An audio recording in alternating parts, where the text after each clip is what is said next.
Hello future leaders, welcome to let's crack UPSC CSE. मेरा नाम है युवराज सिंह शेखावत और before starting this very interesting lecture, जिसमें हम ये देखेंगे कि ट्रंप कैसे एक बहुत ही स्मार्ट और क्लेवर लीडर है और किस तरीके से उन्होंने जो थ्रेट दिए और जो उनके डिसीजंस रहे वो कैसे इंपैक्ट करते हैं। और अब जहां पे एक भी मिनरल डील साइन नहीं हो पा रही थी, वहां पे अब यह दिखाया जा रहा है, यह बताया जा रहा है कि रशिया और यूक्रेन दोनों के दोनों ट्रंप के साथ में एक मिनरल डील पूरा कर सकते हैं। But before starting this very comprehensive lecture, as I always say and always remember, be a spokesperson for India. अब जैसा मैं आपको बता रहा हूं कि किस तरीके से पहले अटकलें यह लगाई जा रही थी कि यूक्रेन के प्रेसिडेंट जेलेंस्की क्या एक मिनरल डील साइन करेंगे डोनाल्ड ट्रंप के साथ में, लेकिन अब यह कहा जा रहा है कि रशिया और यूक्रेन दोनों के दोनों मिनरल डील साइन कर सकते हैं। और किस तरीके से जिन्होंने वो स्टेप्स लिए हैं ट्रंप ने, वो बहुत ही ज्यादा गेम चेंजिंग है when it comes to Russia Ukraine war. और इससे एक चीज और रिफ्लेक्ट होती है जिसके बारे में बात करता हुआ नजर आऊंगा, और जैसे मैंने यहां कहा है कि चाहे से आप मुझे प्यार कीजिए या फिर आप मुझसे नफरत कीजिए, इट्स अमेरिका फर्स्ट, जो कि हमेशा से डोनाल्ड ट्रंप ये कहते हुए आए हैं कि I am here to make America greater again. अब जैसे मैंने बोला कि टॉप डेमोक्रेट ने यह कहा है कि दोनों के दोनों डील हो सकते हैं, और टॉप डेमोक्रेट है जीन शाहीन, राइट। अब चीजें स्टार्ट कहां से होती हैं? अब जब कैंपेन चल रहा था तो डोनाल्ड ट्रंप ने यह कहा था कि मैं वॉर को एक दिन में ही खत्म करा दूंगा। हालांकि यह तो पॉसिबल नहीं हो पाया है, बट जिस तरीके से उन्होंने स्टेप्स लिए हैं, जिस तरीके से उन्होंने थ्रेट्स दिए हैं, जिस तरीके से पूरे वर्ल्ड ऑर्डर को पूरा एक कह सकते हो हिला दिया है, उसके बाद में एक चीज तो यह समझ में आती है कि ट्रंप जो उनका एम है अमेरिका को ग्रेट बनाना, वो एकदम सही रास्ते पे है।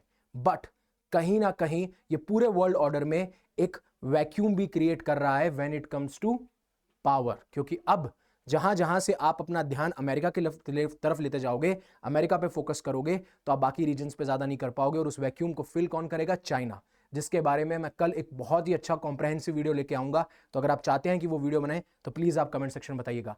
और इस वीडियो के अंदर मैंने बहुत सारे एमसीक्यूज, अगर आप रियल में कोई एसएससी की तैयारी कर रहा है तो वो एमसीक्यू उसके लिए है, और अगर आप यूपीएससी वाले सवाल का, जो मैंने यूपीएससी के लिए फ्रेम किया है, अगर उस सवाल का आप जवाब देते हैं तो मैं आपको कमेंट भी करूंगा और हार्ट की इमोजी भी आपके लिए देता हुआ नजर आऊंगा।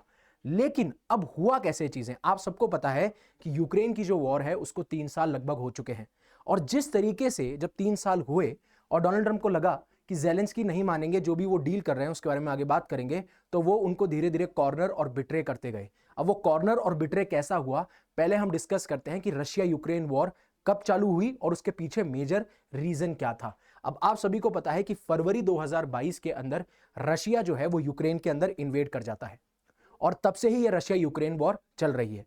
और ये चीज भी आपको पता है कि यूक्रेन को सपोर्ट कर रहा था, मेजरली जो फंडिंग आ रही थी, जैसे वो फाइनेंशियल एड हो या फिर वो आर्म्स और अम्यूनिशन हो, वो अमेरिका की तरफ से आ रहा था। हालांकि जो यूरोपियन नेशंस हैं बाकी, वो भी यूक्रेन को सपोर्ट कर रहे थे, वो भी यूक्रेन के सपोर्ट में खड़े थे। जिस तरीके से जेलेंस्की जो है एक इंटरनेशनल ब्रांड बन चुके थे, जिस तरीके से वो रशिया को अपोज कर रहे थे इस वॉर के अंदर। अब सिचुएशन देखिए हुआ क्या है, कैसे वॉर शुरू हुई है।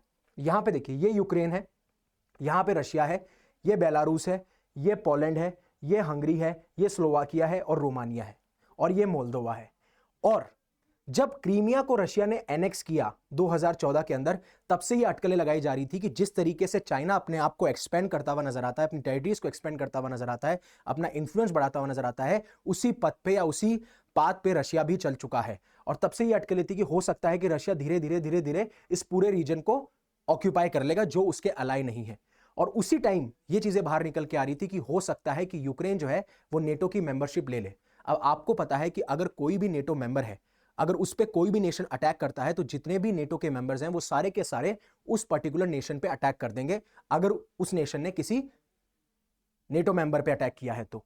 अब यहां पे एक चीज सुनिए, बेलारूस जो है वो रशिया का एलाई है, और रशिया की एक मिलिट्री अलायंस है सीटीएसओ, उसका पार्ट भी है। मोल्दोवा जो है उसका एक न्यूट्रल स्टैंड रहता है, वो ना रशिया की तरफ जाता है, ना नेटो मेंबरशिप की तरफ जाता है, ना वेस्टर्न अलाइज की तरफ जाता है, ना यूएस की तरफ अपना झुकाव है इसका। लेकिन जो पोलैंड और रोमानिया है, ये दोनों के दोनों नेटो को ज्वाइन कर चुके हैं। तो रशिया को डर था कि अगर यूक्रेन ने ज्वाइन कर लिया तो नेटो जो है वो इनकी बॉर्डर तक आ जाएगा और यहां पे हो सकता है कि रशिया पे जो एक्सटेंसिव सर्विलियंस है वो हो सकता है, और साथ साथ में जो वेस्टर्न अलीज हैं उनका दबदबा बढ़ता जाएगा, उनका इन्फ्लुएंस बढ़ता जाएगा, इसलिए रशिया इस टाइम पे इन्वेड कर देता है। अब जो रिसेंटली इंट्रोडक्शन हुआ है, देखिए ये पूरा का पूरा मैप है। अब आप मेरे को बताएंगे कि ये पूरा का पूरा मैप है, आपको दिख पा रहे होंगे। अब आपको मुझे ये बताना है कि एक आगे क्वेश्चन भी है कि सबसे बड़ा मतलब सबसे रीसेंट मेंबर कौन है नेटो का, वो आपको मेरे को कमेंट सेक्शन में बताना है। उसके लिए आगे एमसीक्यू भी है।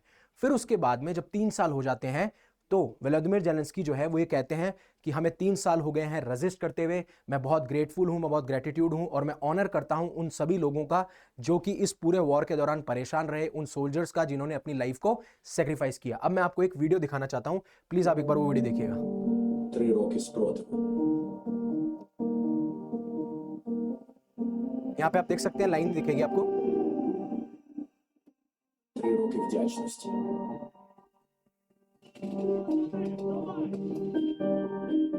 3 роки підтримки, 3 роки єдності. अब आपको बताना है कि which country is the latest member to join NATO. Finland, Sweden, Ukraine, Georgia, right. अब आगे जानने से पहले एक और वीडियो है जिसके बारे में और बात करूंगा मैं।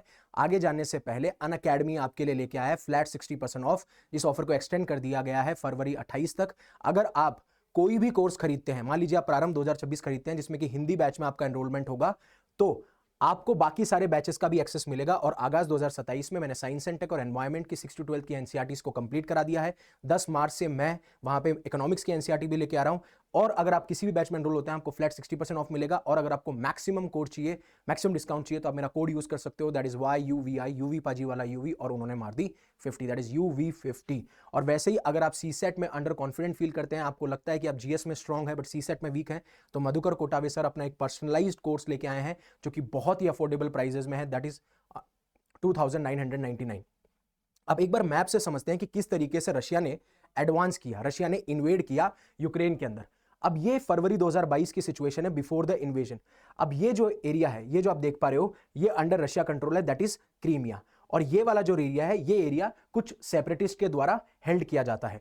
और जैसे ही मार्च 2022 देखेंगे तो आप देखेंगे ये वाला जो कुछ कुछ एरिया है, ये रशियन फोर्सेस ने यहां पे या तो ऑपरेशन लिया है या फिर कुछ अटैक्स लॉन्च किए, बट हाँ वो कंट्रोल नहीं करते हैं इसको कंप्लीटली से। और ये जो रीजन्स हैं, ये यूक्रेन के रिस्पॉन्स रहा है, काउंटर ऑफेंस रहा है, कि जब जब रशियन फोर्सेस आगे बढ़ती रही तो इन्होंने काउंटर ऑफेंस किया। और जो आप ये रेड में देख पा रहे हो, ये सारे के सारे वो रीजन्स हैं जहां पे रशिया ने अपना कंट्रोल बना रखा है। ध्यान रखिएगा, इसको मैं आगे कनेक्ट करता हुआ नजर आऊंगा। और इस तरीके से यहां पे पूरा का पूरा कब्जा जो है वो रशिया का है। फिर और बैटल इंटेंसिफाई हो जाती है और यहां पे हमें देखने को मिलता है, अगेन ये जो रीजन है ये किसका है, यूक्रेनियन रिपोर्टेड। अगेन यूक्रेन ने यहां पे काउंटर ऑफेंसिव दिखाया। जैसे देखिए यहां पे जो रीजन था, अब इस रीजन में धीरे धीरे धीरे धीरे क्या होने लगा, यूक्रेन की जो फोर्सेस हैं वो यहां पे काउंटर ऑफेंस दिखाते हुए और रशियन फोर्सेस को मादा देते हुए और एक बैटल लड़ते हुए उन्होंने इस रीजन को ऑक्यूपाई कर लिया। और हल्का हल्का आप यहां पे भी देख पाएंगे। और फिर धीरे धीरे धीरे धीरे ये जो है खार्किव और खेरसन इस रीजन में भी आने लग जाते हैं। ये लोकेशन भी बहुत इंपॉर्टेंट है। ओडेसा जो है वो यूक्रेन का एक पोर्ट है, खेरसन और खार्किव वहां की बहुत इंपॉर्टेंट लोकेशन है। अब धीरे धीरे जैसे इंटेंसिफाई होती जाती है सिचुएशन, तो ये जो कुर्स्क रीजन है, जो रशिया का बहुत बड़ा कुर्स्क रीजन है, बहुत ही इंपॉर्टेंट रीजन है, वहां पे यूक्रेनियन फोर्सेस इन्वेड कर लेती हैं।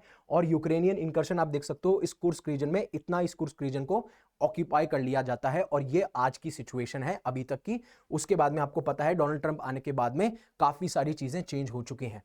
अब ये कहा जा रहा था कि जो रशिया यूक्रेन वॉर है वैसे ही बहुत कॉम्प्लेक्स है, बट जिस तरीके से जेलेंस्की और ट्रंप की जो पॉलिटिकल बैटल देखने को मिल रही है वो रशिया यूक्रेन वॉर से भी ज्यादा कॉम्प्लेक्स है और कॉम्प्लिकेटेड है।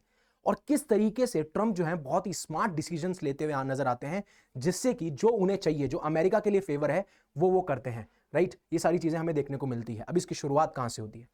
अब आपको पता है कि यूएस फोर्सेस जो हैं यूएस जो एडमिनिस्ट्रेशन है वो काफी टाइम से यूक्रेन की मदद कर रहा है, जैसे वो फाइनेंशियल एड देना हो या फिर उनको आर्म्स और एम्यूनिशन देना हो बाइडेन एडमिनिस्ट्रेशन के अंदर। अब जैसे ही डोनाल्ड ट्रंप इलेक्ट होकर आते हैं तो वो ये कहते हैं कि अब तक हमने $500 बिलियन की फाइनेंशियल एड, आर्म्स, एम्यूनिशन ये सब दी हैं और अब हमें ये पैसा चाहिए। और हमें ये पैसा कैसे मिलेगा?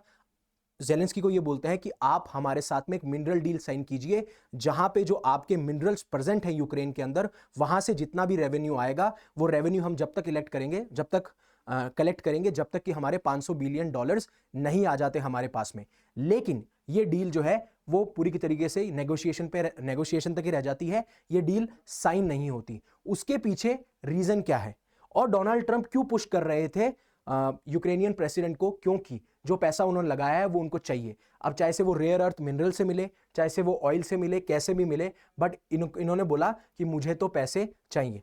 अब जब यूएस ने ये डॉक्यूमेंट प्रेजेंट किया तो जेलेंस्की ने पहली तो बात ये बोली कि अभी तक आपने अराउंड 120-130 बिलियन डॉलर लगाया है, ना कि 500 बिलियन डॉलर्स। पहली चीज।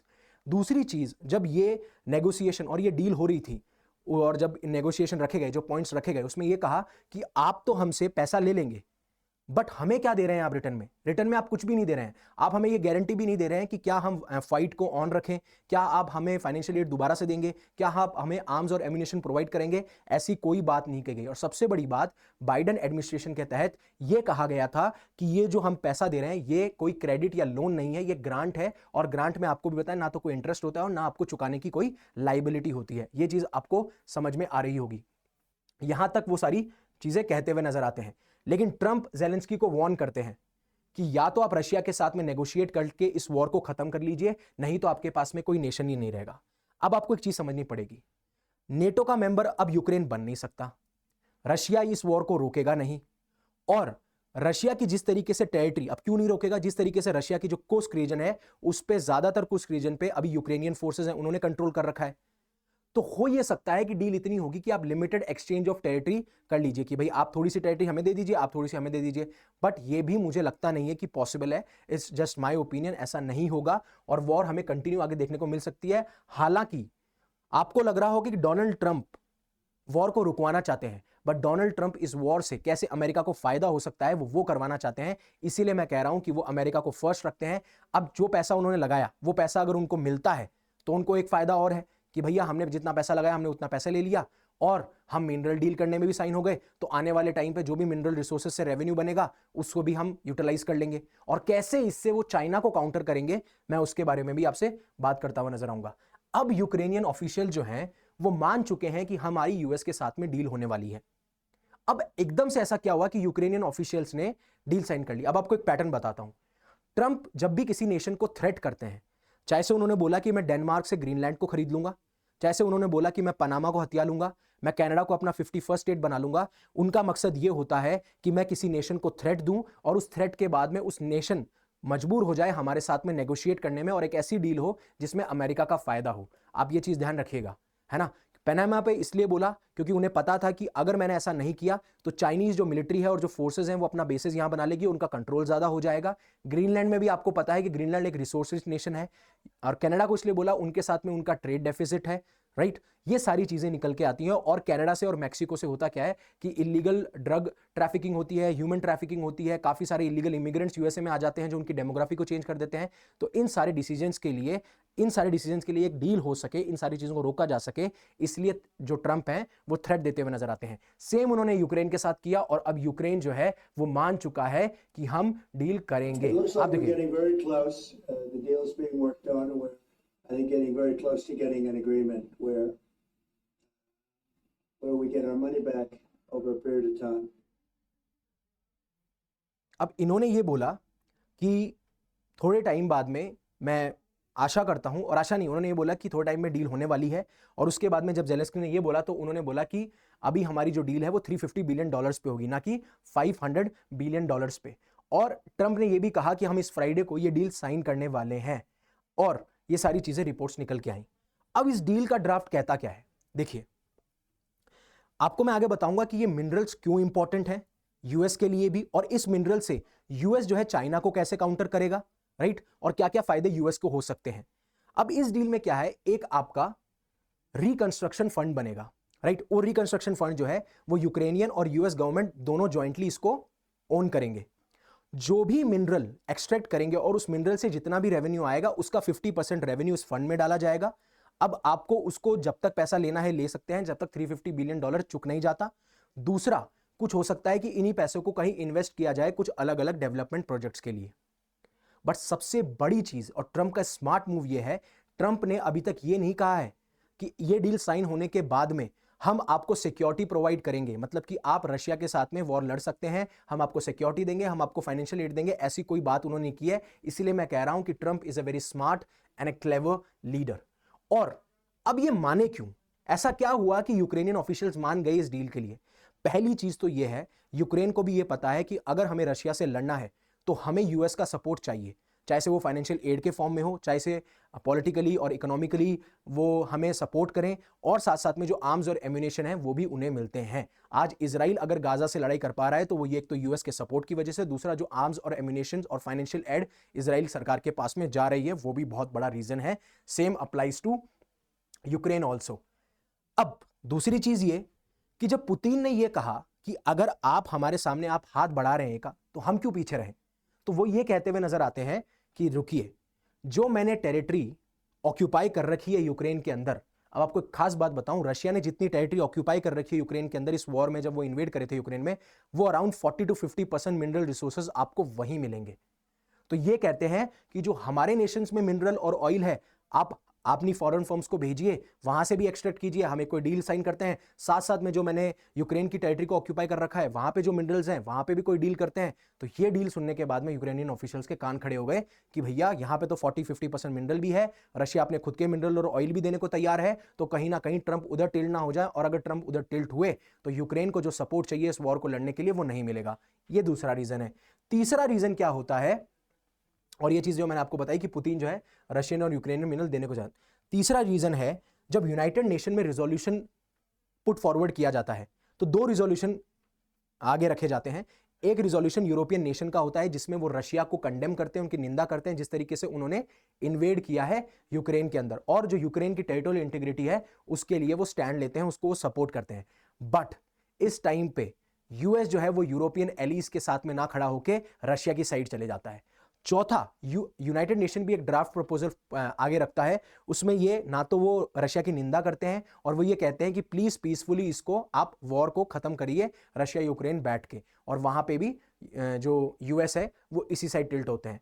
तो आपको देखने को मिल रहा है पुतिन उनको ऑफर कर रहे हैं मिनरल रिसोर्सेज का एक्सेस, यहां पे इस साइड वो रशिया की साइड जा रहे हैं। फिर उसके बाद में रशिया के जो क्या नाम है प्रेसिडेंट है व्लादिमीर पुतिन, उनसे उनकी मुलाकात हो रही है, और साथ साथ में ग्लोबल वर्ल्ड ऑर्डर पे उन्होंने ये तक कह दिया, और ये हिस्ट्री में भी दर्ज होगा, कि यूक्रेन ने इन्वेड किया था रशिया के अंदर, ना कि रशिया ने। तो ये पूरा ही अपना फ्लिप कर देते हैं, क्योंकि इन्हें पता है कि इन्हीं थ्रेट्स और इन्हीं नेगोशिएशंस की वजह से ही मैं एक डील साइन कर पाऊंगा, जो कि अब पॉसिबल हो पा रही है। अब सबसे इंपॉर्टेंट बात है कि यूक्रेन में ऐसा क्या है जो यूनाइटेड स्टेट्स को चाहिए, और वो चाइना को कैसे काउंटर कर सकता है। तो उसके लिए पहले आपको यूक्रेन की ज्योग्राफी जो मैंने आपको दिखाई, अब देखिए ये टिट्स एंड बिट्स में यहां पे इनके बहुत सारे आपको क्रिटिकल रॉ मिनरल मिलेंगे, राइट। अगर पूरे विश्व भर में 100% अगर क्रिटिकल रॉ मिनरल है तो 5% वो क्रिटिकल रॉ मिनरल जो कि बहुत इंपॉर्टेंट इंडस्ट्री, क्रिटिकल इंडस्ट्रीज के लिए रिक्वायर्ड है, चाहे से वो एरोस्पेस हो, चाहे से वो डिफेंस हो, चाहे से वो ऑटोमोबाइल हो, वो 5% के मिनरल आपको यहीं अवेलेबल मिलेंगे। Beryllium, graphite, lithium, titanium, rare earth mineral, iron, manganese, uranium, rare earth mineral को ध्यान रखिएगा। और ये रीजन जो मैंने आपको बताया था, ये रीजन किसके पास में है, ये वाला पूरा रीजन आपके रशिया के पास में है, जहां पे 40 to 50% जो मिनरल्स हैं वो कंसंट्रेटेड हैं, और इसी को वो ऑफर कर रहे थे किसको, डोनाल्ड ट्रंप को, राइट। ये चीज आपको समझ में आ गई होगी। तो मैंने आपको बताया कि 5% जो वर्ल्ड के क्रिटिकल रॉ मटेरियल उनके पास में है, और वहां पे 19 मिलियन टन के रिजर्व्स हैं ग्रेफाइट के, जो कि बहुत इंपॉर्टेंट कंपोनेंट है जब हम इलेक्ट्रिक व्हीकल्स की बैटरी की बात करते हैं। और आपको आने वाले टाइम पे पता है कि इलेक्ट्रिक व्हीकल्स की क्या इंपॉर्टेंस होने वाली है, और स्पेशली वेस्टर्न कंट्रीज में तो अभी भी बहुत इंपॉर्टेंट है। फिर जितने भी लिथियम डिपॉजिट्स यूरोपियन नेशंस में है, 1/3 आपको मिलते हैं यूक्रेन के अंदर, जो अगेन एक की कंपोनेंट है करंट बैटरीज के अंदर। जैसे आप स्कूटी चलाते हैं, आप बाइक चलाते हैं जो कि इलेक्ट्रिक व्हीकल्स हैं, या फिर कार चलाते हैं, तो उसमें आपको पता होगा कि लिथियम आयन जो है वो बैटरीज बनती हैं। फिर उसके बाद में जब से रशिया ने फुल स्केल इन्वेजन किया है, तो पहले वर्ल्ड का जो टाइटेनियम का प्रोडक्शन होता था वो 7% यूक्रेन से हुआ करता था, जो कि बहुत इंपॉर्टेंट था एरोप्लेन से लेकर, ऑटोमोबाइल से लेकर, पावर स्टेशन तक। अब अगला सवाल, ये बहुत ही कॉम्प्लिकेटेड सवाल है, जो इसका जवाब देगा I will comment upon it, और मैं उसके बाद में उसको हार्ट की इमोजी भी देता हूं, नजर आऊंगा। देखिए, रेयर अर्थ मिनरल्स किस काम आते हैं? क्या ये असेंशियल है मैन्युफैक्चरिंग हाई टेक डिवाइसेस जैसे कि स्मार्टफोन्स और लैपटॉप्स? क्या ये क्रूशियल रोल प्ले करते हैं रिन्यूएबल एनर्जी टेक्नोलॉजीज में, जैसे वो विंड टर्बाइन्स हो या इलेक्ट्रिक व्हीकल बैटरीज हो? अब जो रेयर अर्थ मिनरल्स हैं, क्या वो प्राइमरली मुख्यतः तौर पे फ्यूल सोर्स की तरह यूज किए जाते हैं पावर जनरेट करने के लिए? क्या इनको defence applications including missile guidance system और फाइटर जेट्स में यूज किया जाता है? ये आपके ऑप्शंस हैं, आप बताइएगा मुझे। करेक्ट आंसर होगा उस पर मैं हार्ट और इमोजी देता हुआ नजर आऊंगा। अब लेकिन इस चीज से एक चीज तो उन्होंने सेट कर दी कि अगर अब यूएस कुछ भी फेवर आपको देगा, चाहे वो एड हो या आपके साथ खड़ा हो, तो उसके साथ में कोई ना कोई स्ट्रिंग अटैच है। मतलब कि अगर वो आपको एड दे रहा है तो ये मत मानिएगा सिर्फ एड पर्पस से दी जा रही है, मतलब एड सिर्फ नॉर्मली एड पर्पस से दी जा रही है, ह्यूमैनिटेरियन पर्पस से। ऐसा नहीं होगा, कोई ना कोई ऐसा मकसद होगा, क्योंकि इनका मकसद ही यह है, क्योंकि ट्रंप के आने वाले 4 साल में उनकी पॉलिसी यह है अमेरिका को फर्स्ट कैसे बनाया जाए। अब आप बोलेंगे कि जो पैसा यूक्रेन में इन्वेस्ट किया गया, इन्वेस्ट यानी जो पैसा इस वॉर में लगाया गया यूनाइटेड स्टेट्स के द्वारा, वो पैसा एक तो वो इस मिनरल डील से निकाल लेंगे, राइट। दूसरा जो अमेरिकन टैक्स पेयर्स का पैसा लगा था, वो अमेरिकन टैक्स पेयर्स का पैसा अमेरिका में ही आ जाएगा, जिसको वो इन्वेस्ट कर पाएंगे बाकी डेवलपमेंट प्रोजेक्ट में। तो भला किसका होगा? अमेरिका का। टैरिफ इंक्रीज करने से जो अमेरिका की जो कंपनीज हैं, जो उनके इंडस्ट्रीज हैं, वो प्रोटेक्टिव रहेंगी, क्योंकि बाकी कंट्रीज उनसे कंपीट नहीं कर पाएंगी जब टैरिफ लग जाएगा।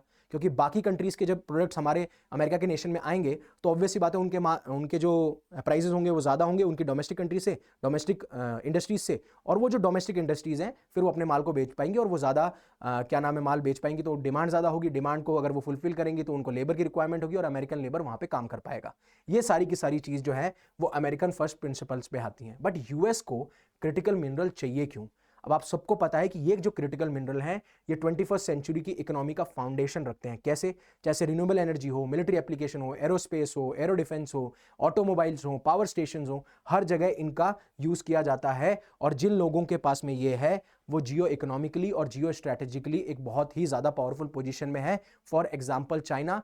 क्यों चाइना को कहा जाता है कि it is a manufacturing hub? क्योंकि उनके पास में एक्सेस है बहुत सारे क्रिटिकल मटेरियल्स का, जो कि हेल्प करता है उन्हें ग्लोबल सप्लाई चेन को इफेक्टिवली और एफिशिएंटली ऑपरेट करने में। और वही चीज हमें यहां पे देखने को मिलती है। और यूएस इसलिए मिनरल डील चाहता है जिससे कि उसकी डिपेंडेंस चाइना पे कम हो जाए, जो कि कंट्रोल करता है 75% of earth deposits in the world. अगर वर्ल्ड के अंदर जो आप अगर बात करेंगे क्रिटिकल रॉ मटेरियल अगर 100 है तो 75% इनके पास है, जिसकी वजह से आज वो ग्लोबल सप्लाई चेन और मैन्युफैक्चरिंग हब बने हुए हैं पूरे के पूरे वर्ल्ड का। और दिसंबर में हुआ क्या था कि चाइना ने एक्सपोर्ट भी कर दिया था कुछ, मतलब एक्सपोर्ट जो वो करते थे यूएस को, वो कुछ रेयर अर्थ मटेरियल का उन्होंने एक्सपोर्ट जो है वो बैन कर दिया था। और उससे पहले भी वो धीरे धीरे एक्सपोर्ट अमाउंट लिमिट करते हुए नजर आ रहे थे। लेकिन ट्रंप का स्मार्ट मूव देखिए, अभी तक जेलेंस्की को ये नहीं पता है कि मैं मिनरल डील साइन कर लूंगा तो मुझे क्या मिलेगा। चलो ठीक है, हमने इन्वेस्टमेंट फंड बना दिया, रिकंस्ट्रक्शन फंड बना दिया, उससे अमेरिका का भला हो जाएगा, वो अपना पैसा निकलवा लेगा, अमेरिका फर्स्ट की पॉलिसी हो जाएगी। बट हमें बदले में क्या मिलेगा? क्या हमें सिक्योरिटी एग्रीमेंट साइन होगा? क्या यूएस बोलेगा कि हम इसमें वॉर में आपको फंड करते हुए नजर आएंगे? क्या यूएस ये बोलेगा कि हम आपको कंटिन्यूसली इस फाइट में जो ये वॉर चल रही है इसमें हम आपको सपोर्ट करते हुए रहेंगे, जैसे फाइनेंशियल एड हो और आर्म्स और एमिनेशन जो भी हो?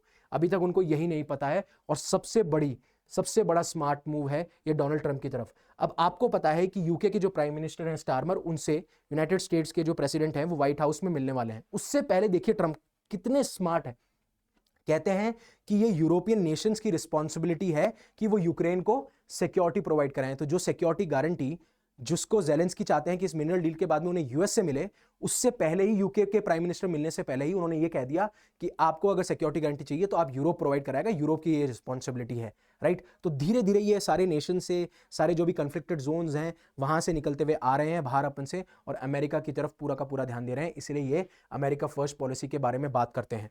तो होपफुली आपको पूरा आर्टिकल अच्छे से समझ में आया होगा, जहां पे मैंने कॉम्प्रहेंसिवली बात की है कि कैसे कैसे इवेंट्स अनफोल्ड हुए, कैसे एक ट्रंप एक स्मार्ट और क्लेवर लीडर हैं, कैसे उनके गेम चेंजिंग डिसीजन रहे हैं, जो कि उनकी एक पॉलिसी अमेरिका फर्स्ट उसको बिल्कुल उसके अलाइन करते हैं। और इसीलिए ट्रंप को कहा जा रहा है unpredictable, but he is not unpredictable. Whenever he is creating a threat, तो he wants to negotiate with that particular nation on which he is imposing that threat.